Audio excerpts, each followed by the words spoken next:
I'm not gonna contradict you, but mm, let's call it a very dubious Dubious, yeah. business model. Yeah. Yeah. Yo. But yeah, it's I mean, uh it's guys, we're joking around, of course, but it's you got to be very very careful about how which courses you you apply. And I think it's not only courses, by the way, because the next clip, I mean, people sell anything these days. The next skin is about Brian Rose. Oh, of course I need to press What it. have you learned from exposing some of the things that Dan Locke is? Oh, wait a second, the wrong. Uh, the other guy I think is the first person I discovered that you investigated is Brian Rose of London Real. Can you talk about his story? Brian Rose, he was sort of this interesting figure because he was like trying to be, to one level or another, the Joe Rogan of London, which I don't think he did a terribly bad job of, especially initially. He had some really interesting podcasts with some really interesting people. And it's funny enough, I started out as I would watch him. I mean, I don't know if I was like a huge fan, but I was like, I like some of his interviews. He had some really good, like big gets in terms of, great guests. However, when kind of COVID started, he went down this really weird grifting rabbit hole where he did like this interview with David Icke, who's, as you know, like a pretty big COVID conspiracy theorist. And I mean, like actual, like he believes some of the royals are literally lizards. So he got shut down for that. And he kind of made a big stink, which I think it's fine. Nobody likes to be censored. And I'm not even saying that he should have been censored. But his reaction to that was to like raise a ton of money from his audience, promising this digital freedom platform. And at first it was like, oh, we want to raise $100,000. And then they raised it like within a day. So he's like, well, we got to raise a lot more money. And so eventually he raised $1 million and he's trying to raise. It's a trap. Yo, come on, man. Oh, we got this. We got this 100,000 quickly. If we can get 100,000 so quick, we might need to raise it to 500K. Oh my God. Tell them to bring me my money. Yo.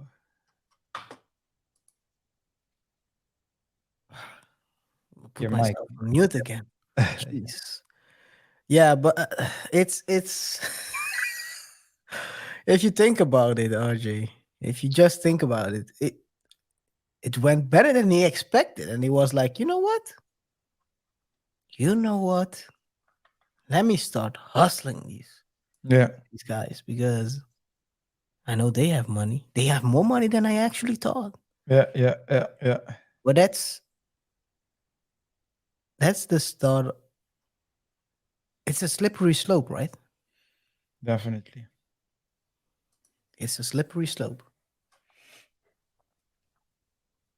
$250,000 a month to kind of keep putting his views. 250 raise a lot more money. And so eventually they raised $1 million and he's trying to raise $250,000 a month to kind of keep putting his viewers' money into this stuff. So I started digging into the platform they were building, and there was nothing free about it. They had censorship guidelines, and there was nothing about a platform at all. There was no underlying infrastructure. He just got some white label live streaming thing. So I criticized him for that. It was just this ridiculous thing. All the donators expected one thing. They thought Brian Rose was going to take on Google and Facebook and like bring free speech back for everybody. And of course he didn't. And then it kind of got worse because he started taking a lot of heat for that. And he really pivoted hard into like the DeFi grift. So he started selling this course about DeFi mastery. And this is a guy who knows nothing about crypto, or very little at least. So it just got really he just kind of doubled down on this course model of you're going to be rich if you just follow me. And it was ultimately, you just type in Brian Rose on YouTube, you can see what his audience thought of that, because almost all of them have left him at this point. He's getting like 1,000 views a video. And it wasn't because of me. I mean, it was like people lost taste in just the constant ask for more money, more money, more money. At some point, people get sick of it. And it's like everyone has an understanding that like no one works for free. But when it starts to be ego driven and driven around money, everything's about money, it drives people away. RJ, do you know Brian? I know of him as well. I've also watched his content during the same period of time. I would say that I watched Dan Locke's content, which was six years ago, maybe. I haven't watched it since. He made a pivot at one point. You know when I stopped watching him, he interviewed Dan Pena.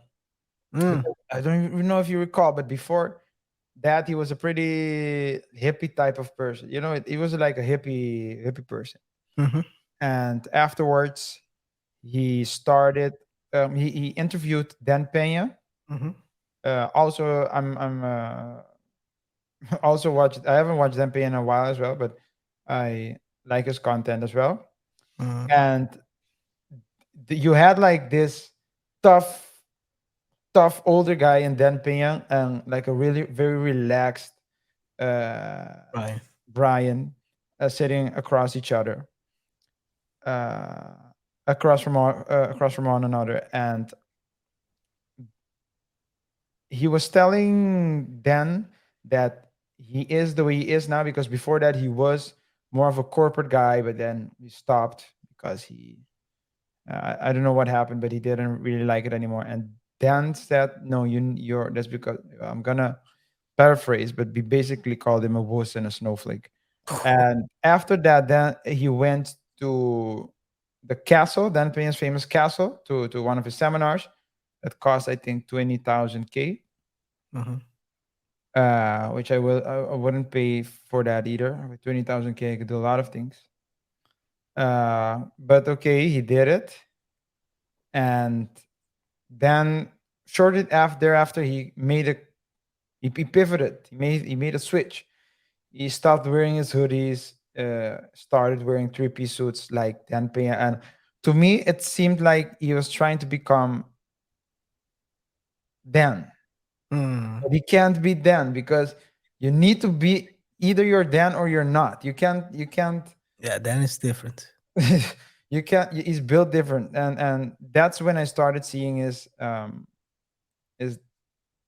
seeing noticing that he's not genuine anymore, and that's when Mm. I stopped watching it. And I believe more people did that as well, especially those who got duped by his ask for money. Yeah, it's if you think about it, when I watch this podcast, I know Brian. I've also been watching Brian for a long time, and I haven't watched him also in a long time. I've known him for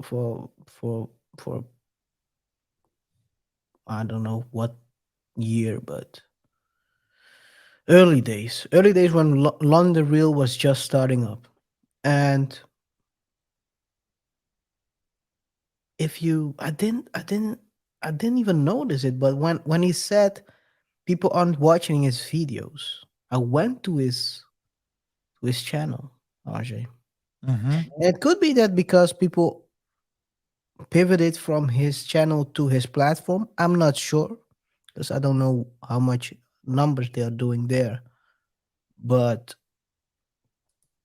he has more than 2 million subscribers and Looked up he's doing subscribers. 1,000 views clip. That is to me quite crazy. That's pretty worrisome.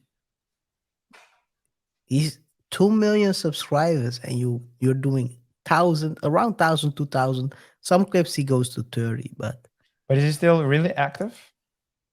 Well, he still posts.